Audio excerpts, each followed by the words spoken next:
Hello friends, welcome to Sara Study Hub. Today we are going to discuss important current affairs.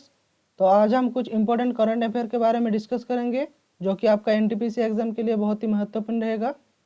Like, share, subscribe and hit the bell icon to get latest notification. तो चलिए शुरू करते हैं आज का video.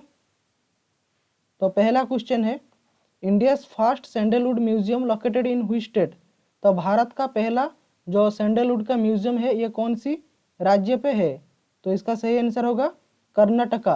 And ये कहाँ पे है? कर्नाटका में, मैसूरू में. एंड याद रखना, nearly 85% of the supply of Indian sandalwoods come from southern state. तो हमारे भारत में लगभग 85% जो कि सैंडलवुड का उत्पादन है ये कहाँ से आता है? कर्नाटका, तमिलनाडु, केरला. तो ये तीनों साउथ स्टेट से आता है सैंडलवुड का प्रोडक्शन. नेक्स्ट आते हैं, मैसूरी फोर्ट डिवीजन है set of India's first sandalwood museum in Aranya Bhavan, Mysore, Karnataka. ठीक है.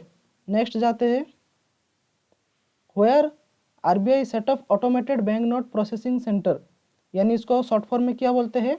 एबीपीसी, यानी automated bank note processing centre. तो ये कहाँ पे एस्टेब्लिश हुआ है? राजस्थान की जयपुर में.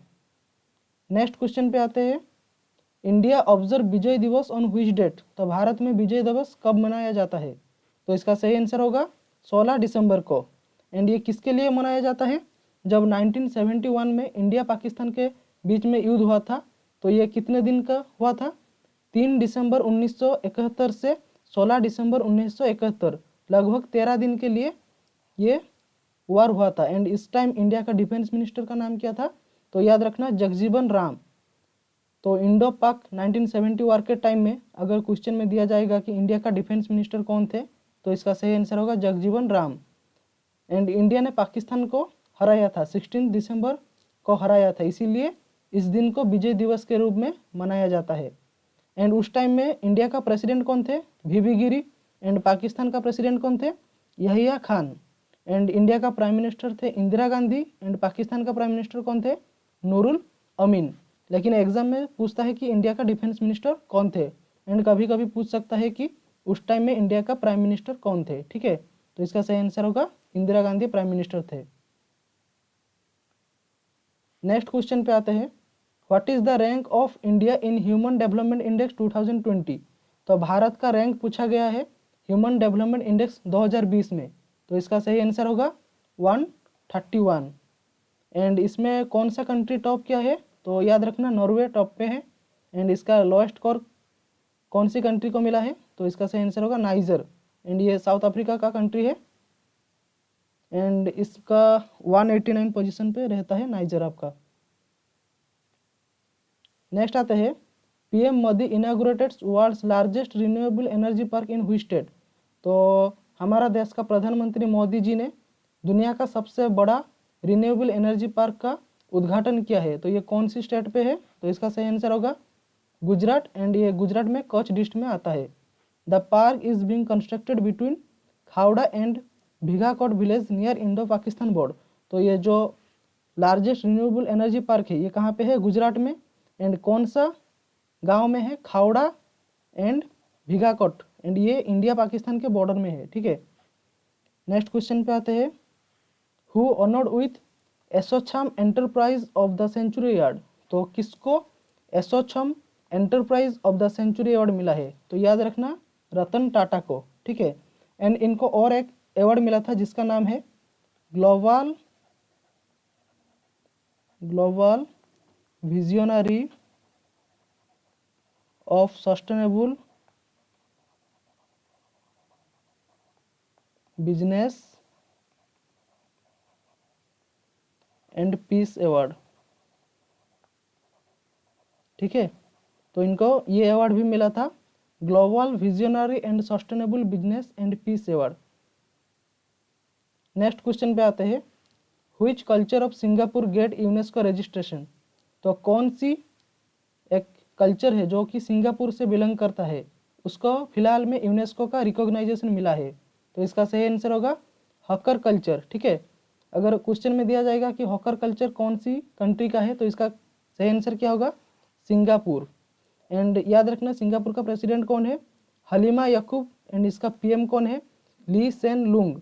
एंड ये जो यूनेस्को का रिकॉग्नाइजेशन मिला है, तो ये यूनेस्को ऑर्गेनाइजेशन का हेडक्वार्टर कहाँ पे है? पेरिस। ठीक है, इसका हेडक्वार्टर याद रखना पेरिस पे है। नेक्स्ट आते हैं, who win the BBC sport personality of the year 2020। तो किसको BBC sports personality of the year 2020 का अवार्ड मिला है? तो इसका सही आंसर होगा लुइस हैमिल्टन। ठीक है, ये फार्मूला 1 का पार्टिसिपेंट है। And BBC sports personality of the year 2019 किसको मिला है? बेन स्टेक को, जो कि क्रिकेट फील्ड को बिलोंग करते हैं। एंड 2018 किसको मिला है?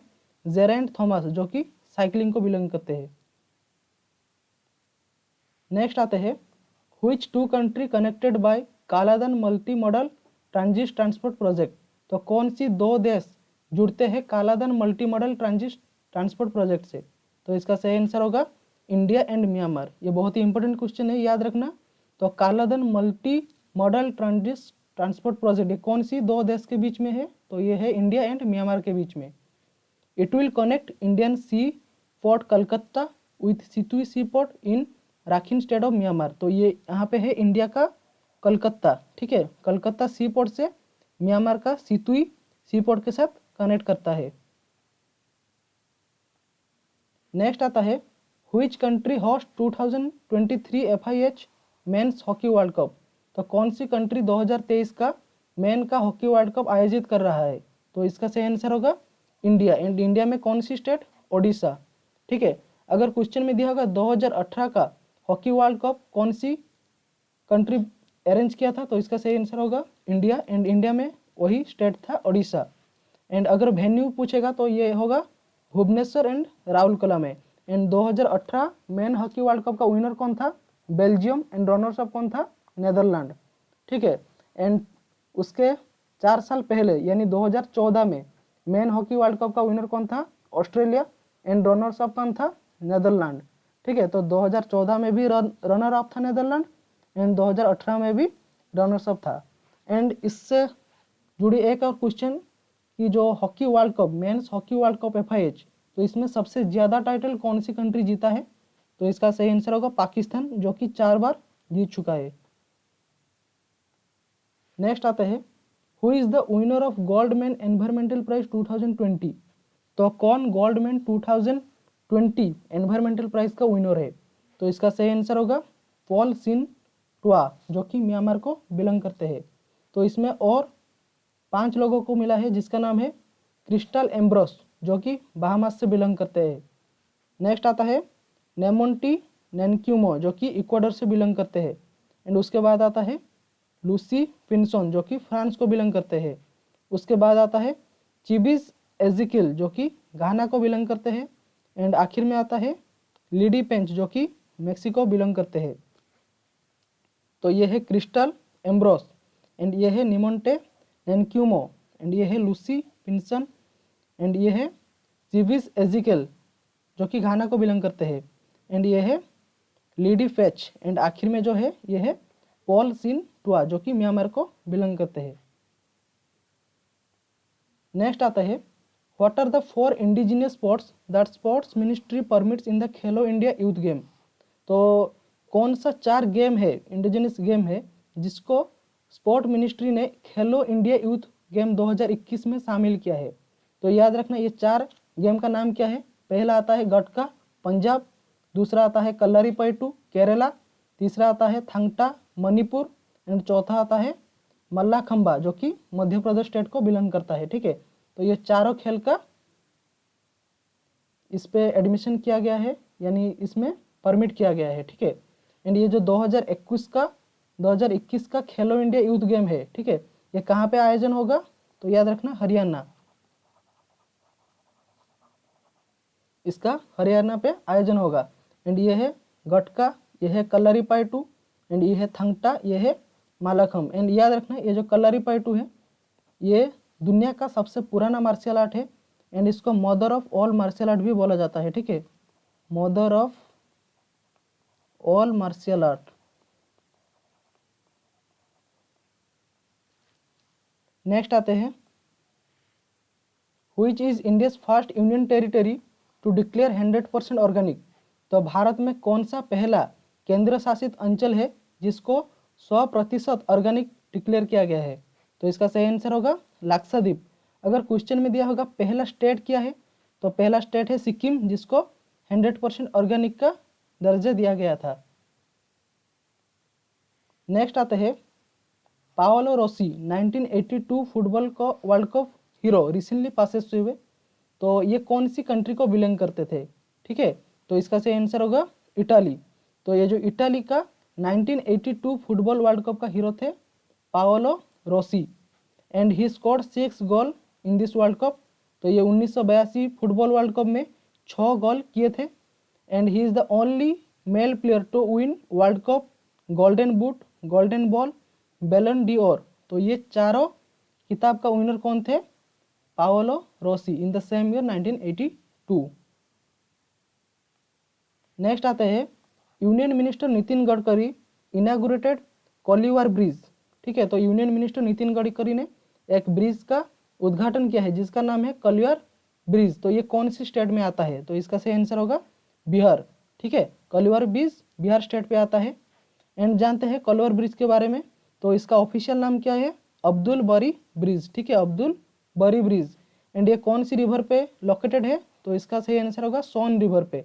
And this 1.44 kilometre long rail cum road bridge is connect आरहा विथ पटना। तो ये आरहा को पटना से कनेक्ट करता है। ठीक है, इस ब्रिज का नाम क्या है? कोलिवार ब्रिज। नेक्स्ट आते हैं who won the 2020 Ramanujan prize for the young mathematician. तो किसको 2020 का रामानुजन प्राइज मिला है यंग मैथमेटिशियन के हिसाब से?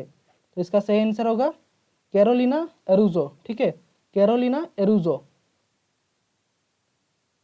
नेक्स्ट आते हैं व्हिच बैंक लॉन्चेस आत्मनिर्भर ओमेन गोल्ड स्कीम। तो कौन सी बैंक ने लॉन्च किया है आत्मनिर्भर ओमेन गोल्ड स्कीम? तो इसका सही आंसर होगा बैंक ऑफ बड़ौदा, BOB यानी bank of Baroda. And bank of Baroda का हेडक्वार्टर कहाँ पे है? तो सही आंसर होगा वडोदरा, गुजरात। एंड इसका चेयरमैन अभी कौन है? हसमुख अधिया। नेक्स्ट आते हैं world economic forum WEF to be held in which country. तो ये कौन सी कंट्री में हेल्ड होगा? तो इसका सही आंसर होगा सिंगापुर। एंड याद रखना वर्ल्ड इकोनॉमिक फोरम का हेडक्वार्टर कहाँ पे है? तो इसका सही आंसर होगा कोलोगनी, स्विट्जरलैंड में। एंड इसका जो फाउंडर का नाम क्या है? क्लाउस क्वाब। एंड ये 1971 में इसका फाउंडेशन हुआ था। एंड इसका मोटो क्या है? Committed to improving the state of the world. ठीक है, ये इसका मोटो है, committed to improving the state of world. लेकिन यहाँ पे इंपॉर्टेंट है इसका हेडक्वार्टर याद रखना, वर्ल्ड इकोनॉमी फोरम का इसका हेडक्वार्टर है कोलोगनी, स्विट्जरलैंड पे। नेक्स्ट आते हैं who is the winner of 2020 Abu Dhabi grand prix. तो 2020 अबू धाबी ग्रैंड प्रिक्स का विनर कौन है? तो इसका सही आंसर होगा मैक्स वर्स्टैपेन। ठीक है, तो max Verstappen is the winner of 2020 Abu Dhabi grand prix. तो इसमें पहले नंबर पे आते हैं मैक्स वर्स्टैपेन जो कि नेदरलैंड को बिलोंग करते हैं। एंड इनका सिंबल क्या है? Red bull. Next second position पे कौन आता है? Valtteri Bottas. एंड ये फिनलैंड को बिलोंग करते हैं, इनका सिंबल है मर्सिडीज। एंड तीसरा नंबर पे आता है लुइस हैमिल्टन। एंड ये बिलोंग करते हैं UK को। एंड इसका सिंबल है मर्सिडीज। ठीक है, नेक्स्ट आते हैं who appointed the new CEO and chairman of railway board. तो अभी फिलहाल में रेलवे बोर्ड का चेयरमैन एंड CEO चेंज हुआ है, उनका नाम क्या है? तो इसका सही आंसर होगा सुनीत शर्मा। ठीक है, सुनीत शर्मा ये अभी का चेयरमैन है रेलवे बोर्ड का। एंड याद रखना रेलवे बोर्ड का फॉर्मेशन कब हुआ था? 1950 मार्च महीने में। एंड इसका हेडक्वार्टर कहाँ पे है? रेल भवन, रेजिना मार्ग, न्यू दिल्ली। एंड इसका जो अगर पूछेगा रेलवे बोर्ड का पहला चेयरमैन का नाम क्या है? तो इसका सही आंसर होगा FC बदवार। ठीक है, FC बदवार है रेलवे बोर्ड का पहला CEO या फिर चेयरमैन। ठीक है, तो ये था top 20 most important question. Thanks for watching this video.